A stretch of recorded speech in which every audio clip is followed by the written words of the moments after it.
اعوذ باللہ من الشیطان الرجیم بسم اللہ الرحمن الرحیم۔ معزز سامعین و ناظرین، آج کی نشست کا موضوع عشر کے حوالے سے ہے۔ کلام مقدس میں سورہ النور آیت نمبر 33 میں اللہ کریم نے فرمایا ہے، اور ان کو اللہ کے دیے ہوئے مال میں سے عطا کرو، اور جو کچھ تمہیں اللہ نے دیا ہے۔ اور سورہ القصص کے اندر اللہ کریم کا ارشاد ہے، جو کچھ اللہ نے آپ کو دیا اس میں سے اس کے بندوں پر خرچ کرو۔ احباب جی وقار، جس طرح مال پر سال میں زکوٰۃ واجب ہے، اسی طرح عشر فصل کی زکوٰۃ ہے۔ جس طرح مال کی زکوٰۃ 40واں حصہ اور مال کا نصاب ہوتا ہے، لیکن عشر کا کوئی نصاب نہیں ہے۔ جتنی فصل ہوتی ہے اس فصل کے اوپر اس فصل کا 10واں حصہ یا 20واں حصہ بطور عشر اللہ کی راہ میں خرچ کیا جاتا ہے۔ اور عشر 10واں حصہ یا 20واں حصہ کی جو شرائط ہیں وہ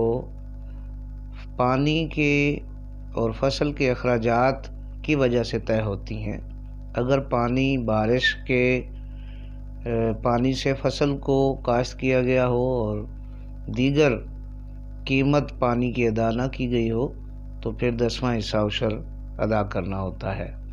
اور اگر پانی لگایا گیا ہو قیمتاً تو پھر اس فصل کا 20واں حصہ بطور عشر جو ہے وہ ادا کرنا ہوتا ہے۔ عشر کا کوئی نصاب نہیں ہوتا، جتنی فصل ہوتی ہے اس میں سے اس کا اتنواں حصہ ہی عشر ادا کیا جاتا ہے۔ عشر کے مستحق لوگ وہی ہوتے ہیں جو زکوٰۃ کے مستحق لوگ ہوتے ہیں، اور عشر کا وجوب جو ہے وہ اسی طرح ہے جس طرح زکوٰۃ کا وجوب ہے۔ عشر کی شرائط بھی وہی ہیں جو زکوٰۃ کی ہیں۔ اس میں ایک فرق ہے کہ زکوٰۃ کے لیے مال کا سال بھر مالک کے پاس رہنا لازمی ہے، لیکن عشر کے لیے ایسا ہونا ضروری نہیں ہے، بلکہ جب بھی جو بھی فصل کاشت کی جائے، فصل جب پک جائے اور اس کا پھل اٹھایا جائے تو اس وقت اس پر عشر ادا کیا جاتا ہے۔ عشر اللہ کی راہ میں فصل کی زکوٰۃ یا خیرات ہوتی ہے، اور اس کے بدلے اللہ کریم نے اپنے بندوں سے وعدہ کیا ہے کہ اگر وہ اپنی فصل میں سے عشر ادا کرتے ہیں، اللہ تعالیٰ ان کی فصل کے اندر جو مضمرات ہیں ان سے ان کو محفوظ فرماتے ہیں، اور ان کے اس رزق میں اور فصل میں برکتیں عطا فرماتے ہیں، اور اس فصل کی چوری، خیانت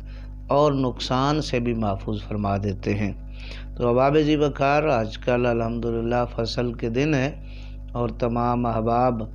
گندم کی فصل اپنے گھروں میں لا رہے ہیں، لیکن اس فصل کو گھروں میں لانے سے پہلے اللہ اور اس کے رسول کا حق اور حصہ جو ہے وہ ضرور ادا کیا جانا چاہیے، اور وہ حصہ جو ہے یتامہ، مساکین، غرباء، اسلامی اداروں میں اور اسلامی کتب کی چھپائی میں یا اسلام کے دین کی تبلیغ و ترویج کے لیے جہاں اس کو استعمال کیا جا سکتا ہو وہ بہتر ہے اور اعلیٰ ترین ہے۔ دعا ہے اللہ رب العزت ہمیں عشر کو سمجھنے اور عشر ادا کرنے کی توفیق عطا فرمائے۔ وما علینا